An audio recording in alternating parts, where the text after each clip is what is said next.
እንደምን ቆያችሁን? በዛሬው ቪዲዮአችን ዩኒት 6 እናያለን። ዩኒት 6 ምንድነው ቶፒካችን? ሞደርን ሂስትሪ ኦፍ ኢትዮጵያ የሚል ቶፒክ ነው ያለን። ሞደርን ሂስትሪ ኦፍ ኢትዮጵያ ስንል የዘመናዊ የኢትዮጵያ ታሪክ ማለት ነው።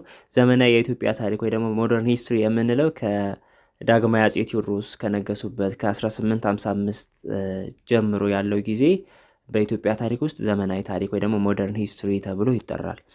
በዚህኛው ዩኒት ወይ ደግሞ ቻፕተር ስር የምናያቸው ሜን ኮንተንቶች ይኖራሉ። አንደኛ ፎርሜሽን ኦፍ ሞደርን ኢምፓየር ስቴት፣ የዘመናዊ መንግስት አመሰራረት ምን ይመስላል የሚለው እናያለን። ከዛም ሁለተኛ ሎንግ ዲስታንስ ትሬድ ኤንድ ሚዲየም ኦፍ ኤክስቼንጅ፣ ሶስተኛ ፖይንታችን ኢትዮጵያ ኢን ዘ አውትሳይድ ወርልድ፣ አራተኛ the unity of Ethiopians in defense of their sovereignty and territorial integrity የሚል ፖይንት ይኖረናል። ስለዚህ እነዚህ ሜን ኮንተንቶች እንደርስባቸው በስፋት የምናያቸው ናቸው። ወደ አራት የሚጠጉ ሜን ፖይንቶች ይኖራሉ በዚህ ቻፕተር ወይም በቻፕተር 6 ስር ማለት ነው። ለዛሬ የምናየው ፎርሜሽን ኦፍ ሞደርን ኢምፓየር ስቴት የሚለውን ፖይንት ይሆናል ነው። ፎርሜሽን ኦፍ ሞደርን ኢምፓየር ስቴት ስንል በኢትዮጵያ የነበረው የዘመናዊ መንግስት አመሰራረት ምን ይመስል ነበር ከመጀመሪያው ጀምሮ ከ1855 ጀምሮ የመንግስት አመሰራረት የዘመናዊ ኢትዮጵያ የመንግስት አመሰራረት ምን ይመስል ነበር የሚለውን ፖይንት ነው ሰፋ አድርገን ለማየት የምንሞክረው በዛሬው ቪዲዮአችን ነው። ለቻናሉ አዳዲስ የሆናችሁ ቤተሰቦቻችን ቻናሉን ሰብስክራይብ፣ ላይክ እንዲሁም ለሌሎች ሼር ማድረግ እንዳትረሱ እያልኩኝ ወደ ዛሬው ቪዲዮ ወስዳችኋለሁ። በዛሬው ቪዲዮአችን የምናየው የመጀመሪያው ፓርት the reign of Emperor Theodorus II from 1855 up to 1868 የሚለውን ፖይንት ይሆናል። እንግዲህ the reign of Emperor Theodorus II ስንል የዳግማዊ ቴዎድሮስ ዘመነ መንግስት ከ1855 እስከ 1868 የነበረው ጊዜ ምን ይመስል ነበር? እንዴት ነው ወደ ስልጣን የመጡት? ስልጣን ከመጡ በኋላስ ምን አይነት ስራዎችን ሰሩ የሚለውን ፖይንት ወይም ደግሞ አጠቃላይ የአጼ ቴዎድሮስ ዘመነ መንግስት ምን ይመስል ነበር የሚለውን የምናይበት ርዕስ ይሆናል። ይሄኛው ነው። መጀመሪያ እንግዲህ የቴዎድሮስ ዘመነ መንግስትን ከማየታችን በፊት የአጼ ቴዎድሮስ ማን ነው ወይ ደግሞ ባክግራውንዱ ምን ይመስላል የሚለውን አጠር አድርጌ እነግራችኋለሁ። በኢትዮጵያ ታሪክ ውስጥ ኢትዮጵያን ወይም ደግሞ አንድ የማድረጉ ስራ የተጀመረው በዳግማዊ አጼ ቴዎድሮስ ነው። ወይም ደግሞ በዚህ ከ1855 በኋላ ባለው ጊዜ ውስጥ ኢትዮጵያን አንድ አድርጎ በአንድ ማዕከላዊ መንግስት የማስተዳደር ስራ የተጀመረበት ጊዜ ነው እና ይህን ስራ ያስጀመረው ደግሞ ዳግማዊ አጼ ቴዎድሮስ ነው ማለት ነው። ዳግማዊ አጼ ቴዎድሮስ ወይ ደግሞ ከመንገሱ በፊት ካሳ ኃይሉ ይባል የነበረው ሰው ማን ነው የሚለውን ስናይ እንግዲህ ካሳ ኃይሉ ጥር 6 1811 ቋራ ውስጥ ከአባቱ ከአቶ ኃይሉ ወልደ ጊዮርጊስ እና ከእናቱ ከወይዘሮ አትጠገብ ወንድ በወሰን ከሚባሉ ሁለት ሰዎች ጥር 6 1811 ቋራ ውስጥ ጎንደር አካባቢ የተወለደ ሰው ነበር። ስለዚህ መጀመሪያ ሲወለድ ስሙ ማን ነበር? ካሳ ኃይሉ የሚል መጠሪያ ነበረው ነው። እንግዲህ 1811 ከተወለደ በኋላ ከአንድ ዓመት በኋላ የካሳ አባት አቶ ኃይሉ ወልደ ጊዮርጊስ በ1812 ከአንድ ዓመት በኋላ እንደሞቱና ከዛም ከአጎቱ ጋር እንዲሁም እናቱም እሱን ለማሳደግ በጣም ብዙ ስራ እንደሰራች በድህነት የኮሶ እስከ መሸጥ ድረስ የደረሰች እንደነበር የተለያዩ የታሪክ መጽሐፍቶች ይጠቁማሉ እና የኮሶ ሻጭ ልጅ እንደነበረም ብዙ መጽሐፎች ላይ ይጠቁማሉ። እንግዲህ የኮሶ ሻጭ ልጅ ስንል ኢኮኖሚካሊ በጣም ዝቅተኛ ደረጃ ላይ የነበረች እናት እንደነበረችው ይገልጻል ማለት ነው። እንግዲህ አጼ ቴዎድሮስ ከሽፍትነት ወይም በሽፍታ ከመሆን እና የተለያዩ ጦርነቶችን ከማድረግ ተነስተው ኢትዮጵያን ከመኳንንቶች አገዛዝ አውጥተው በአንድ ማዕከላዊ መንግስት እንድትተዳደር ለማድረግ እንግዲህ ከፍተኛ ስራ የሰራ ንጉስ ነው ዳግማዊ አጼ ቴዎድሮስ ወይ ደግሞ ከንግስና በፊት በነበረው ስም ካሳ ኃይሉ ማለት ነው። ስለዚህ እንደዚህ አይነት ባክግራውንድ ያለው ሰው ነው ካሳ ኃይሉ ወይ ደግሞ አጼ ቴዎድሮስ ወይ ዳግማዊ ቴዎድሮስ ማለት ነው። the reign of Emperor Theodorus II የሚለውን እንግዲህ በቀጥታ ወደ ቶፒካችን ስንገባ ስታርታፕ ኩዌስችን አለን። why did Ethiopia disintegrate into many parts during the era of princes? እንግዲህ 7ኛ ክፍል ላይ ስትማሩ ዘመነ መሳፍንት ወይ ደግሞ ኢራ ኦፍ ዘ ፕሪንስ የሚል ቶፒክ እንደነበር ታስታውሳላችሁ። ኢራ ኦፍ ዘ ፕሪንስ ወይ ደግሞ ዘመነ መሳፍንት የምንለው ዊክ የሆነ ሴንትራል ገቨርንመንት የነበረበት ማለት ማዕከላዊ መንግስቱ ፓወሩ በጣም ዊክ የነበረበት፣ ከዛ ውጭ ግን እነዚህ የተለያዩ ክፍለ ሀገር ወይ ደግሞ የክልል ገዢዎች በጣም ፓወርፉል የነበሩበት ጊዜ ነው ኤራ ኦፍ ዘ ፕሪንስ የመሳፍንቶች ዘመን ወይ ደግሞ ዘመነ መሳፍንት የሚባለው ጊዜ ማለት ነው። ከ1769 እስከ 1855 ዓመተ ምህረት የነበረው ጊዜ ማለት ነው ዘመነ መሳፍንት። ስለዚህ በዚህ ጊዜ ከ1769 እስከ 1855 የክልል ገዢዎች በጣም ሀያል የነበሩበት፣ እያንዳንዱ ክልል በጣም ፓወርፉል የነበሩበት ወይም ገዢዎቻቸው በጣም ጠንካራ የነበሩበት፣ በአንጻሩ ጎንደር ላይ ተቀምጦ የነበረው ሴንትራል ገቨርንመንት ወይም ማዕከላዊ መንግስቱ ደግሞ ዊክ የነበረበት አሴ ፑፔት ወይ ደግሞ እንደ አሻንጉሊት ብቻ ለሳምፕል የተቀመጠበት ጊዜ ነበር ዘመነ መሳፍንት ላይ። ስለዚህ እንደዚህ አይነት ጊዜ ነበር ዘመነ መሳፍንት ወይ ደግሞ ኢራ ኦፍ ዘ ፕሪንስ። ስለዚህ በዚህ ጊዜ ኢትዮጵያ ዲስኢንተግሬት የሆነች ወይ ደግሞ ኢንቴግሬቲያቸው አንድነታቸው ተጠብቆ እንዳይቆዩ ያደረጋቸው ወይ ደግሞ በተለያየ ፓርት እንድትከፋፈል ያደረጋት ምንድን ነበር የሚል ነው ስታርታፕ ኩዌሽን ላይ በቶፒካችን መጨረሻ ላይ መልስ የምናገኝለት ይሆናል። በቀጥታ ወደ ቶፒካችን ስንገባ ኢምፐረር ቴዎድሮስ ዲድ ኖት ዋንት ቱ ሲ ሂዝ ኤግዚስተንስ ኦፍ ስትሮንግ ቫዛልስ አንደር ሂም ዊዝ ዘ ታይትል ኦፍ ኪንግ ኦፍ ኢትዮጵያ ነው። እንግዲህ ቴዎድሮስ ወይ ደግሞ ካሳ ኃይሉ ኢትዮጵያን በንጉስነት በሚያስተዳድርበት ጊዜ ማለት ከ1855 እስከ 1868 እሱ ንጉስ ሆኖ ኢትዮጵያን በሚያስተዳድርበት ጊዜ ሌላ ጠንካራ ስትሮንግ የሆነ ቫዛል ወይ ደግሞ ሎሌ ምን ማድረግ አይፈልግም ነበር ማየት ወይ ደግሞ ጠንካራ የሆኑ የክልል ገዢዎችን ማየት አይፈልግም ነበር። which means አንድ ሴንትራል የሆነ ገቨርንመንት ስትሮንግ የሆነ ሴንትራል ገቨርንመንት እንዲኖር ፍላጎት ነበረው ነው። So in order to realize his vision of unified Ethiopia under one king, he defeated one of major regional leader after another. ስለዚህ ይሄንን ቪዥኑን ራእዩን ኢትዮጵያን ዩኒፋይድ አድርጎ አንድ አድርጎ ለመግዛት የነበረውን ራእይ ለማሳካት ሪያላይዝ ለማድረግ የተለያዩ ጦርነቶችን አድርጎ የተለያዩ ሪጂናል ሊደሮችን በተለያየ የጦርነት ቦታ ወይም ባትል ላይ አሸንፏል ነው። ይሄ ዩኒፋይድ የሆነች ኢትዮጵያን ለመፍጠር ብዙ ጦርነቶችን አድርጎ የተለያዩ ፓወርፉል የነበሩ ሪጂናል ሊደሮችን ወይም ደግሞ የክልል ገዢዎችን ወይም መሳፍንቶችን የምንላቸው ማለት ነው እነሱን አሸንፏል ነው ኢትዮጵያን ዩኒፋይድ ለማድረግ። So on 27 November in 1852 he defeated ደጃች ጎሹ ዘውዴ the lord of ጎጃም at the battle of ጉራምባ። ስለዚህ ካሸነፋቸው ጦርነቶች ውስጥ አንዱ ዘ ባትል ኦፍ ጉራምባ ወይም ጉራምባ የሚባል የጦርነት ስፍራ ላይ ማለት ኖቬምበር 27 1852 ላይ ካሳ ኃይሉ ወይ ደግሞ ቴዎድሮስ ማንን አሸንፏል? ደጃች ጎሹ ዘውዴ የሚባለው የጎጃሙን ሹም ወይ ደግሞ የጎጃሙን አስተዳዳሪ የጎጃሙን ሪጂናል ሊደር ደጃች ጎሹ ዘውዴን ባትል ኦፍ ጉራምባ 1852 ላይ አሸንፏል ነው። On 12 April in 1853, four of Ras Ali's and Dajjach Wube of Samen's high-ranking vassal were also crushed at the Battle of Gorgora Bichen. ከጉራምባ ቀጥሎ እንግዲህ 1853 ከአንድ ዓመት በኋላ ማለት ነው the Battle of ጎርጎራ ቢቸን የሚባለው ቦታ ላይ ወይም በዚህ ጦርነት ቦታ ላይ ጦርነቱ የተደረገበት ቦታ ነው ጎርጎራ ቢቸን። ባትል ማለት ያው ጦርነት የጦርነት ስፍራ ወይም ጦርነቱ የተካሄደበት ቦታ ማለት ነው። ስለዚህ the Battle of ጎርጎራ ቢቸን ላይ ቴዎድሮስ በድጋሚ ማንን አሸነፈ? የራስ አሊ እና የደጃች ውቤ ሃይ ራንኪንግ ቫሳልስ የምንላቸው ከፍተኛ ማዕረግ ያላቸው ሎሌዎች ታዛዦቻቸውን ጦረኞቻቸውን የነሱን ታዛዦች ወይም የጦር ሊደሮችን አጼ ቴዎድሮስ ጎርጎራ ቢቸን ላይ አሸነፈ ማለት ነው። የራስ አሊ እና የደጃች ውቤ የሰሜኑ ገዢ ማለት ነው። ራስ አሊ እንግዲህ ራስ አሊ ማን ነው ካልን የየጁ ዳይናስቲ ሊደር የነበረ ሰው ነው። So Ras Ali II was defeated at the Battle of Aishal on 29 June 1853. ከዛም እነዚህ ቫሳሎቹ ከተሸነፉ በኋላ ራስ አሊን እንደገና ራሱን ራስ አሊ ወይም ራስ አሊ II ወይም ራስ አሊ ዘሊትል የሚባለው ዳግማዊ ራስ አሊ አይሻል የምትባለው ጎጃም አካባቢ የምትገኘው ቦታ ላይ ቴዎድሮስ ማንን አሸነፈ? ራስ አሊ II ዲፊትድ አደረገ ወይም ደግሞ አሸነፈ ነው። መቼ? 1853 the Battle of አይሻል። So this victory of Kasa over Ras Ali II symbolized the end of era of the prince.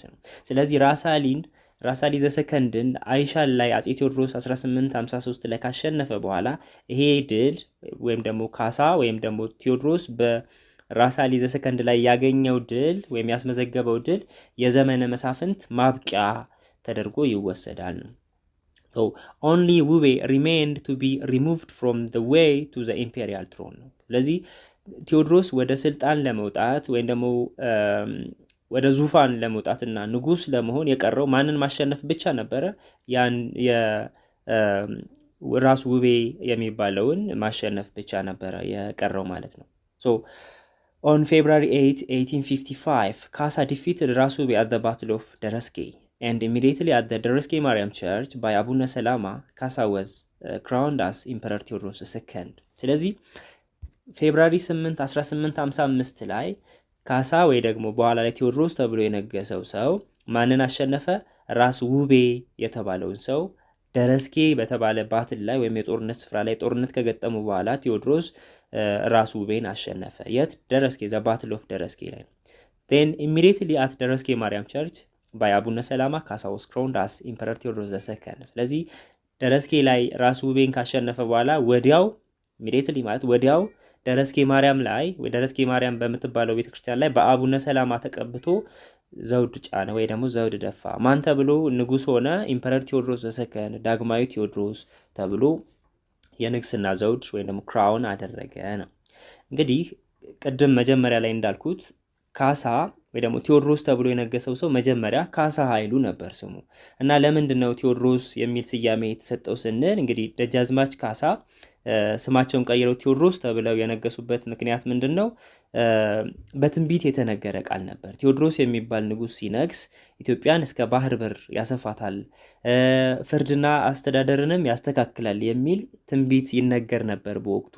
ስለዚህ ህዝቡም ይህ ትንቢት የሚገባው ለእርሶ ነው በማለት ደጋግመው ይነግሯቸው ስለነበር ዳግማዊ አፄ ቴዎድሮስም ወይ ደግሞ ካሳ ኃይሉም ሲነግሱ የንግስና የዙፋን ስማቸው የንግስና ስማቸው ማን ተባለ? ዳግማዊ ቴዎድሮስ ወይ ደግሞ ቴዎድሮስ II ተብለው ዘውድ ጫኑ 1855 በደረስጌ ማርያም ማለት ነው። እንግዲህ እዚህ ጋር ጳጳሱ አቡነ ሰላማ ናቸው ቀብተው ቴዎድሮስን ወይ ደግሞ ዳግማዊ ቴዎድሮስ ተብለው እንዲሾሙ ወይም ዘውድ እንዲጭኑ ያደረጉት። አቡነ ሰላማ በወቅቱ ከግብጽ የመጡ የኢትዮጵያ ኦርቶዶክስ ተዋሕዶ ቤተክርስቲያን ጳጳስ የነበሩ ሰው ናቸው ነው። So Theodorus did not see his victories as the fulfillment of his objective። እንግዲህ በተለያዩ ባትሎች ላይ የተለያዩ ሪጂናል ሊደሮችን ቴዎድሮስ አሸንፏል። በእነሱ ላይ ድል ተቀዳጅቷል። ይሄ ድል ግን የሱ ዓላማ እንግዲህ የሱ ኦብጀክቲቭ ወይ ደግሞ ዓላማው ከዛም በላይ እንደነበር ነው እንጂ እነዚህን ማሸነፍ ብቻ የሱ የዓላማው ፍጻሜ እንዳልሆነ ያቅ ነበር ነው። soon after he turned his attention southward to ወሎ and ሸዋ። እንግዲህ በኋላ ላይ እነዚህን ካሸነፈ በኋላና ዙፋኑን ከተቆጣጠረ ወይም ንግስና ከተቀበለ በኋላ ትኩረቱን ወዴት አድርጎ ነበረ? ወደ ደቡብ አቅጣጫ ማለትም ወደ ወሎና ወደ ሸዋ የተለያዩ ዘመቻዎችን አካሂዶ ነበር ነው።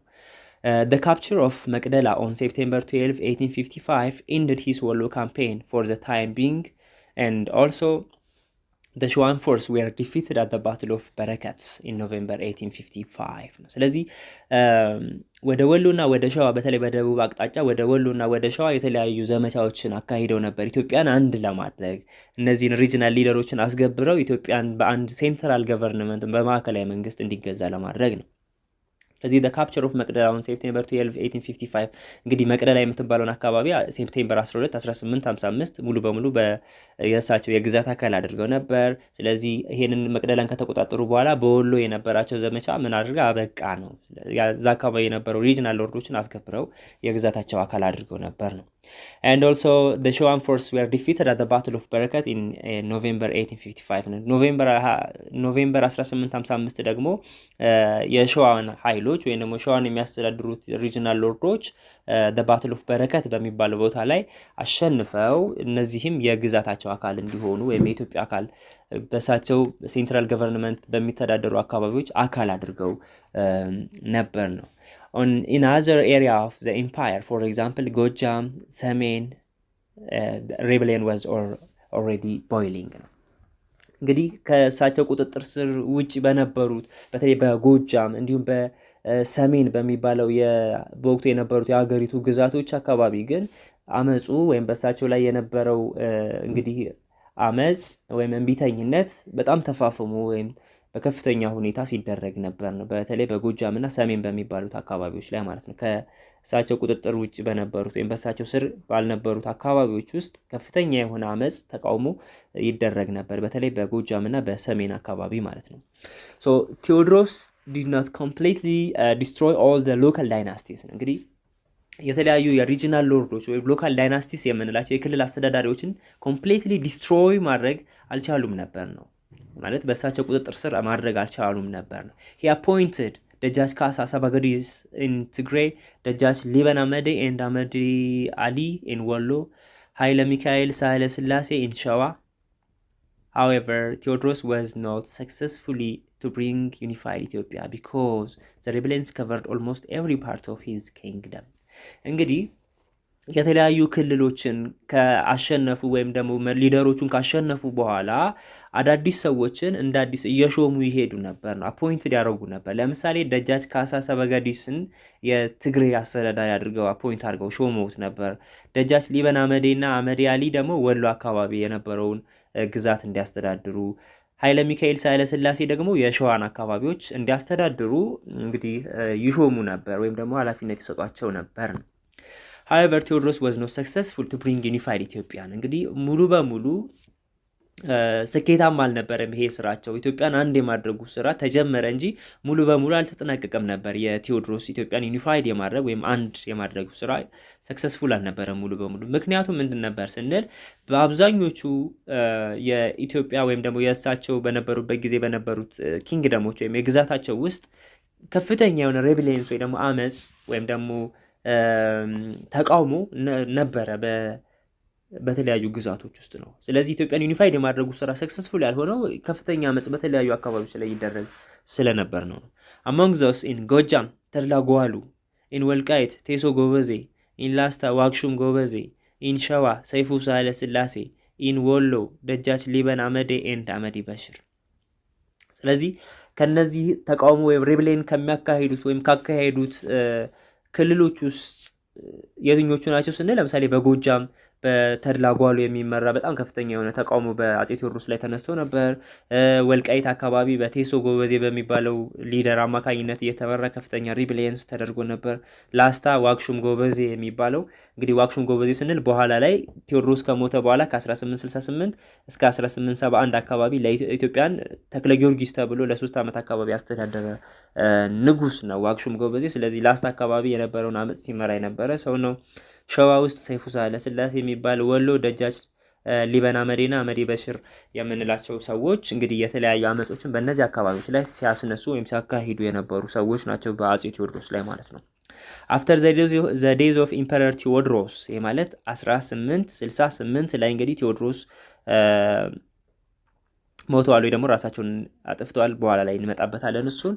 ሶ አፍተር ዘ ዴዝ ኦፍ ኢምፐረር ቴዎድሮስ ዋክሹም ጎበዜ who had himself crowned Emperor Tekle Giorgis got the submission of Ras Adal Tesema of Gojam with Minilik. He agreed that the Bashalo River in to be the boundary between their territories. ስለዚህ ቴዎድሮስ ከሞተ በኋላ 1868 ላይ ማለት ነው ቀጣዩ ንጉስ የነበረው ዋክሹም ጎበዜ የላስታ ዋክሹም ጎበዜ ራሱን ማን ብሎ ንግስና ተቀበለ?